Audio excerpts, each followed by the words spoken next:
Le cycloconvertisseur, c'est un circuit qui permet d'obtenir en sortie une fréquence plus faible que la fréquence d'entrée.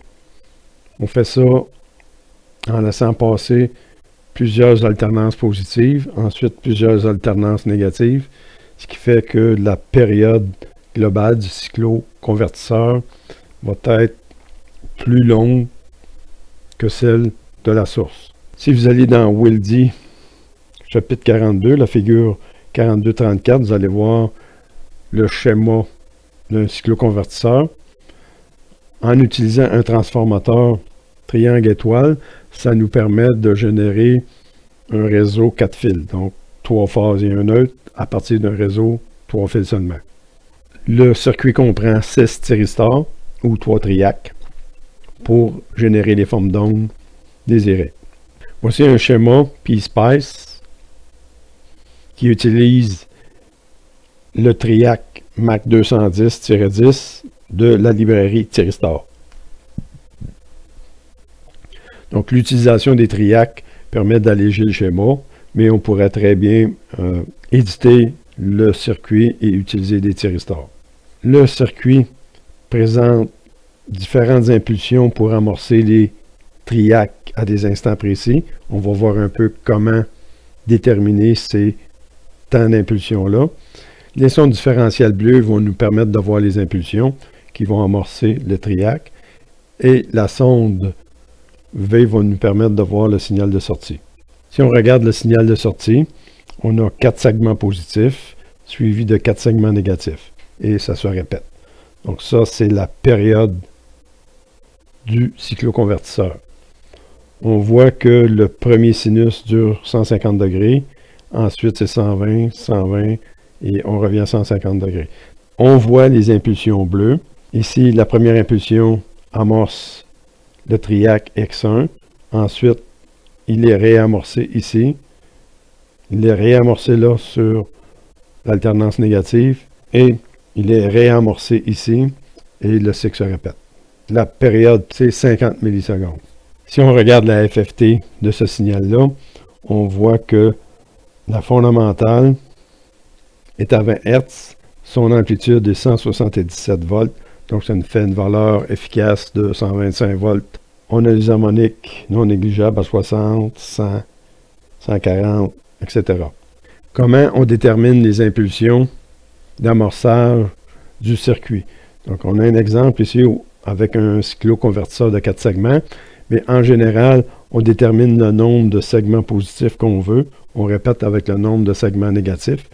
Et on trouve les valeurs en degrés qu'on va par la suite transcrire en millisecondes.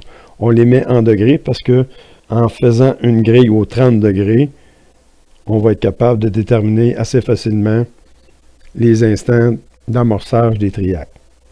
Donc ici, on veut faire un cycloconvertisseur 4 segments, donc 2 positifs, 2 négatifs. Donc ça se répète par la suite. On commence avec la ligne L1 en amorçant le triac X1. Ensuite, il faut amorcer X2. Il faut réamorcer X2 sur l'alternance négative. On amorce X3. On suit les lignes, en fin de compte. On réamorce X3. On réamorce X1.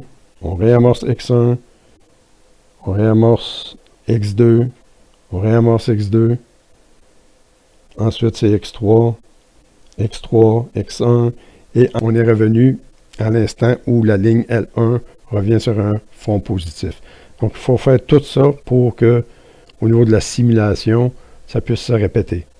Donc, on ne peut pas ici réactiver X1 parce qu'il est décalé là, au niveau des signaux. De façon générale, on fait afficher les lignes L1, L2, L3, L1, L2, L3, L1, L2, L3, etc.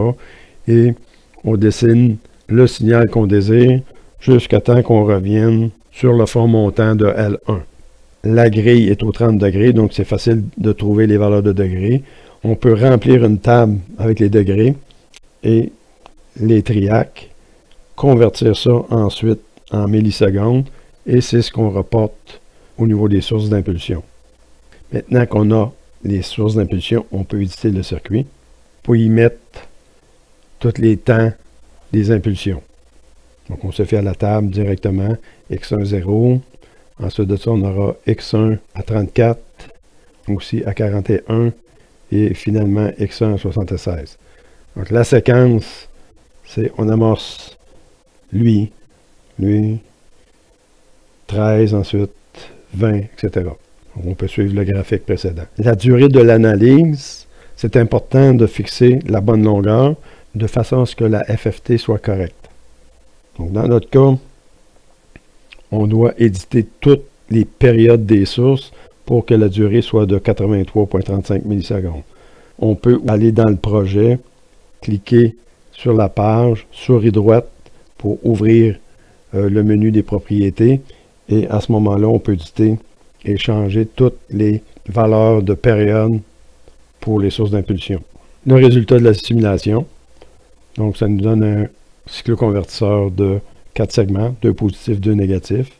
On a une période de 27,8 millisecondes qui correspond à 36 Hz.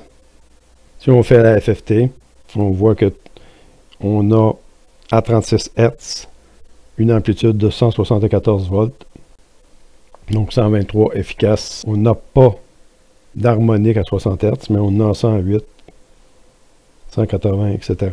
En résumé, à partir d'une source alternative à 60 Hz à l'entrée, à la sortie, on était capable de générer une fréquence inférieure. Bien sûr, on pourrait filtrer les harmoniques si elles sont indésirables. Ce circuit-là est assez général pour devenir un redresseur commandé triphasé double alternance.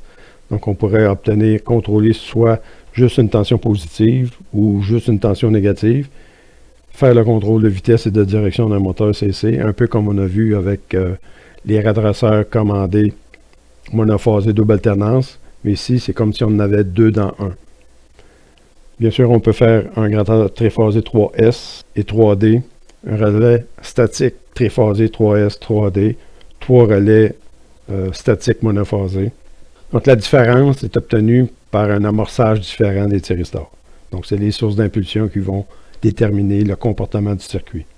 En conclusion, jusqu'à maintenant, la simulation s'est avérée pas mal plus efficace pour trouver des résultats que d'entreprendre des analyses théoriques. De plus, même en ayant les formules théoriques, il faut faire grandement attention d'utiliser celle qui est valide pour le rotor désiré. Une fois la bonne formule trouvée, si elle n'a pas déjà été programmée dans Excel et son exactitude vérifiée, bien, il est possible de faire une erreur de calcul avec la calculatrice. On doit comprendre maintenant que l'évaluation théorique des formes des signaux, des convertisseurs CA-CA, ça se fait par l'évaluation de sinus tronqués. Donc, le gradateur triphasé fait entrer en jeu 2 amplitudes distinctes, celle de la tension ligne neutre et celle de la moitié d'une tension ligne-ligne. Les relais statiques sont des gradateurs amorcés avec 0 degré de retard ou pas du tout.